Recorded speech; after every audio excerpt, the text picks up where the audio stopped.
I simply do not believe that one aspect of myself can possibly profit from the oppression of another part of my identity. I know that my people cannot possibly profit from the oppression of any other group which seeks the right to peaceful existence. Rather, we diminish ourselves by denying to others what we have shed blood to obtain for our children. And those children need to learn that they do not have to become like each other in order to work together for a future they will all share. We're here today to support the Crown Act resolution that Durham City Council and Durham County Commission are taking up. And the reason we're here is because as Black women, certainly as professional Black women, we've all come into some situation where folks have commented on our hair. In fact, probably as a Black woman, I've had my hair commented on more than anything except my skin color. And so we know for Black women there are a range of hairstyles that we wear. Some are protective, some are just to be fly. Some, like me, are just wearing the hair as it grows out of their head.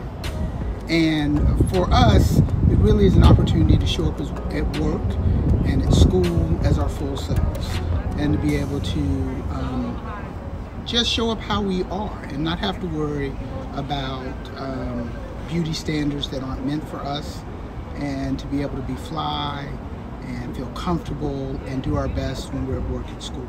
Because it's important that we are affirmed however we choose to show up. Whether it is in its natural state, it's curly, it's straight. Our hair is so versatile, and our children need to be educated and understand that who they are is affirmed, that we believe in them, and that they don't need to change and conform for anybody else. I've been natural for over 20 years. I love the versatility of my hair. I love all that I can do with it. I love that I can show up in my authentic self, and that's what we need to teach our girls.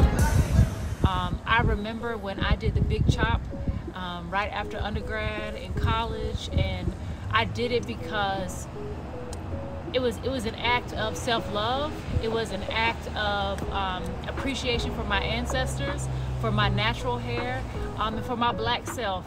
It was a resistance to whiteness and how we've been conditioned to believe that our hair isn't good enough. And it was definitely an act of self-love, and I'm glad that I was able to do that and model that for my daughter, who has natural hair too. I like my braids because they twirl and they curl, and that's what I like about my hair. Oh, that's good. And we're just happy to be here amongst other Black women, celebrating our hair and recognizing that our hair is professional, and the way it grows out of our scalp is just fine. And I think we just need to all be in a position where we're embracing ourselves and teaching that and passing it down to the next generation.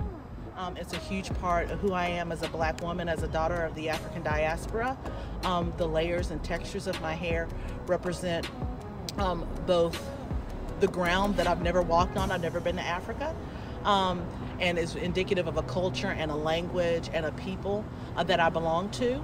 And it's very important to me to be able to have my hair the way that I feel inwardly, from a spiritual place that connects me to the people who I came from, that it be in the way that I feel is reflective of that.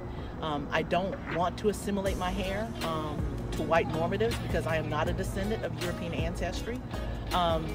Most of us in this country do have European blood or have descendants that we come from, but that is not who my identity is really rooted in. My identity is rooted in my African ancestry, and so I want my hair to be reflective of that. And it's also pushing against a lot of the stereotypes that there's something negative or wrong with Black hair, natural Black hair, in its natural state.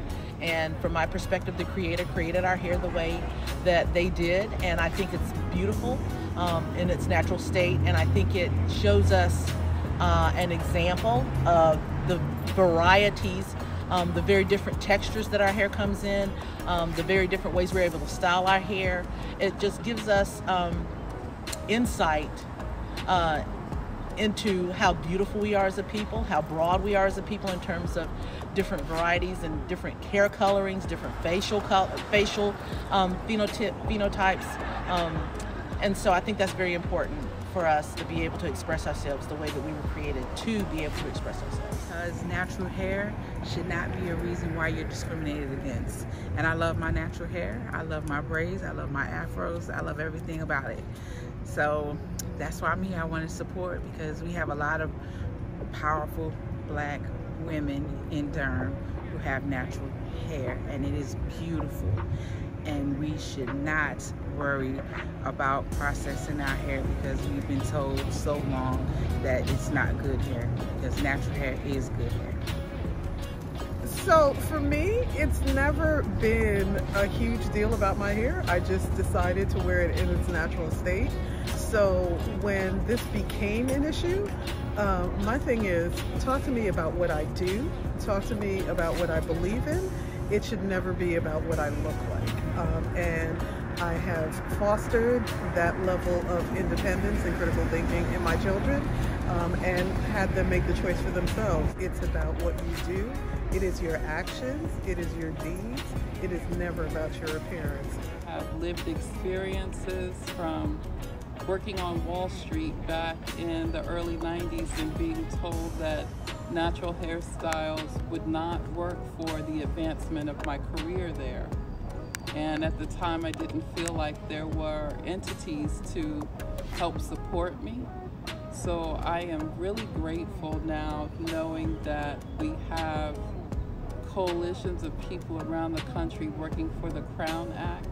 I'm happy that generations forward, my daughter and her friends and other people's children, daughters, will also have that same freedom. My hair is power.